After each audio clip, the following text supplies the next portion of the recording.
Hello बच्चों, let's see this question. The question says statocyst present with in. हमें यहाँ पे चार ऑप्शन दे रखे हैं। पहला है एंटीन्यूल, सेकंड है एंटीना, थर्ड है mandible and the last is the maxilla. तो चलिए स्टार्ट करते हैं अपने की कॉन्सेप्ट के साथ और चीज़ों को यहाँ पे समझने की हम कोशिश करते हैं। अगर बात की जाती है पर्टिकुलरली स्टेटोसिस्ट की, दैट इज स्टेटोसिस्ट की अगर मैं बात करूँ तो स्ट्रेटोसिस्ट का जो दूसरा नाम जो हमें यहाँ पे देखने को मिलता है, इसे दो नाम से जाना जाता है। कई बार इसे लिथोसिस्ट भी बोल दिया जाता है, दैट इज लिथोसिस्ट भी बोला जाता है। हम इसके बारे में थोड़ी चीजें यहाँ पे डिस्कस कर लेते हैं। बेसिक चीज हम यहाँ पे थोड़ा डिस्कस इसके बारे में कर लेते हैं। पर्टिकुलरली अगर हम बात करें तो ये मोस्टली इनवर्टिब्रेट्स में देखने को मिलता है, दैट इज ये इन वर्टिब्रेट्स में हमें देखने को मिलता है। कई बार मोस्टली इसका जो फाइलम अगर हम देखें, मोस्टली फाइलम आर्थ्रोपोडा हो गया, जैसे कि आर्थ्रोपोडा हो गया, वहां पे कई बार जो है देखने को पर्टिकुलरली मिलता है।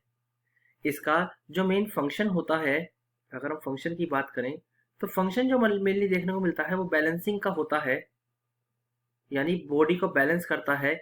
या हम ये भी कह सकते हैं कि कहीं ना कहीं बॉडी को इक्विलिब्रियम में रखने का काम ही करता है, दैट इज इक्विलिब्रियम में रखने का काम ही कई बार करता है। हम इसी के साथ अगर देखें तो पर्टिकुलरली हम ये कह सकते हैं, अगर हम यहाँ पे कोई एग्जाम्पल का डिस्कशन करें तो एग्जाम्पल अगर हम यहाँ पे देखें तो कहीं ना कहीं में अगर यहाँ पे हम देखें तो प्रॉन जैसे हो गया, प्रॉन के अंदर जनरली हमें देखने को मिलता है।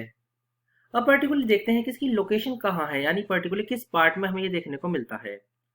तो हम यहाँ पे इसकी जो है जनरली लोकेशन देख लेते हैं, कहाँ पे किस पार्ट में देखने को मिलता है। तो यहाँ पे अगर हम देखें तो जनरली ये देखने को हमें मिलता है, दैट इज एंटीन्यूल में। ये हमें एंटीन्यूल में जनरली देखने को मिलता है। और इवन एंटीन्यूल में भी हम अगर हम देखें तो इसके बेस पर प्रेजेंट रहता है, एट द बेस। ये जनरली बेस पर प्रेजेंट रहता है। एंड हम इसके बारे में और अगर देखते हैं, अगर हम इसके और सारे पर्टिकुलर एग्जांपल्स देखें तो कहीं ना कहीं ये एकाइनोडर्म में भी हमें देखने को मिलता है। जी हाँ, अगर हम इसके बारे में जानते हैं तो कहीं ना कहीं ये एकाइनोडर्म में भी हमें देखने को मिलता है।